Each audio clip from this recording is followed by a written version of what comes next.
Fala, queridos, tudo bem? Sejam bem-vindos ao curso de Biologia do Personal Educa. Meu nome é Renan, eu sou biólogo, mestre em genética e vou acompanhá-los ao longo desse curso. Bom, pessoal, o curso de Biologia é um curso bem extenso, a gente vai ter uma série de conteúdos para a gente tratar aqui.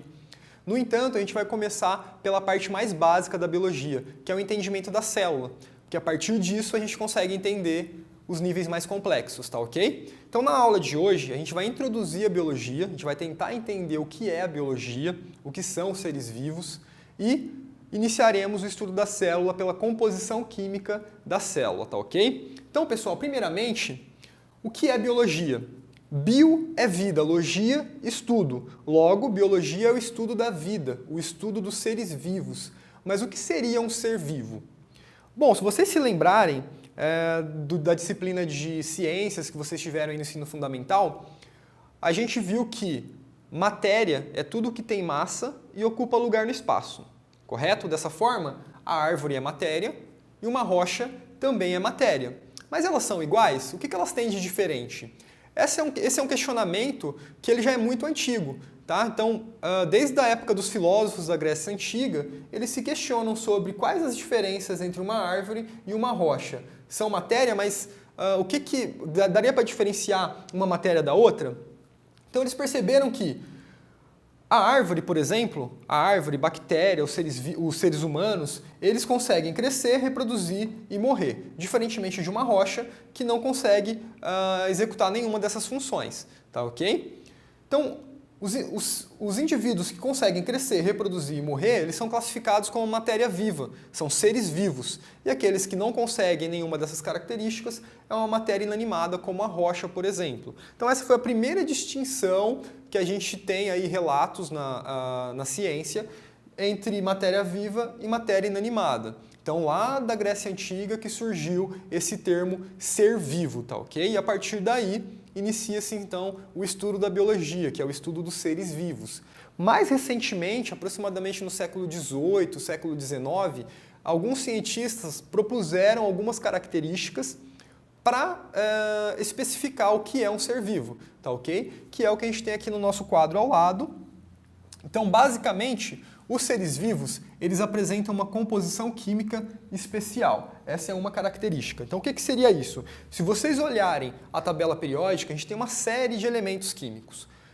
Os seres vivos, eles apresentam um conjunto de elementos químicos especial. Tá? Só eles apresentam, que a gente chama de CHOMPs, que seria a inicial de carbono, hidrogênio, oxigênio, nitrogênio, fósforo, que é o P na tabela periódica, e o enxofre, que é o S na tabela periódica. Então, os seres vivos, diferentemente dos seres inanimados, eles apresentam esses elementos. Então, todas as macromoléculas que existem nos seres vivos, que a gente vai ver na próxima parte da nossa aula, proteínas, carboidratos, lipídios, ácidos nucleicos, eles são constituídos de CHOMPs, tá ok? Já a matéria inanimada não possui esses elementos. Tá, okay? Então essa é a primeira característica que define um ser vivo.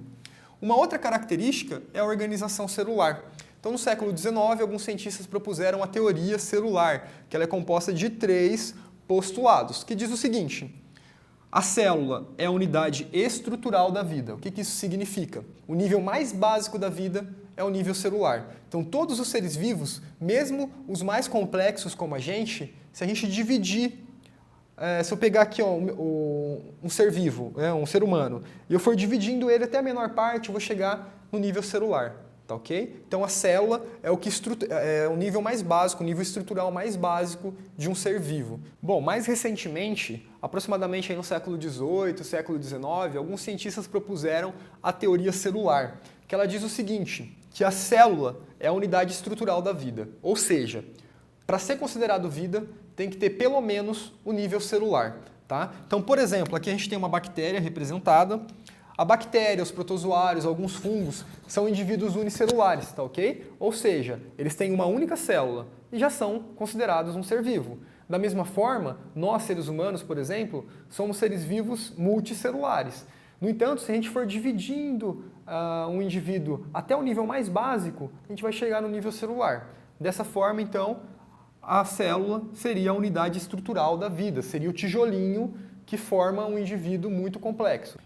O segundo postulado dessa teoria diz que a unidade fisiológica da vida é a célula também, ou seja, todas as reações químicas fundamentais para a vida ocorrem no nível celular. Tá ok? Então a célula é a unidade fisiológica da vida. E o terceiro postulado é a reprodução, ou seja, as células surgem de outras células pré-existentes, tá ok? Por um processo de divisão celular.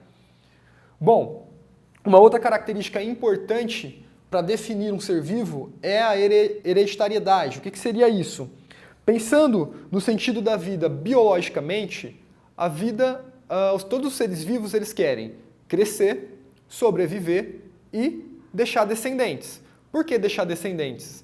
Porque quando um indivíduo se reproduz, ele passa para sua prole todo o conteúdo genético que o define como uma espécie específica, tá ok? Então, deixar descendentes é perpetuar a sua espécie, fazer com que ela permaneça ao longo dos anos na natureza, tá ok? Então, essa seria uma terceira característica para definir um ser vivo, a hereditariedade, tá ok? Passar para a prole todo o conteúdo genético que caracteriza aquela espécie, tá ok? Então esses três são os três principais pontos que definem um ser vivo. Existem outros que vocês vão ver em algumas apostilas, no entanto esses são os principais.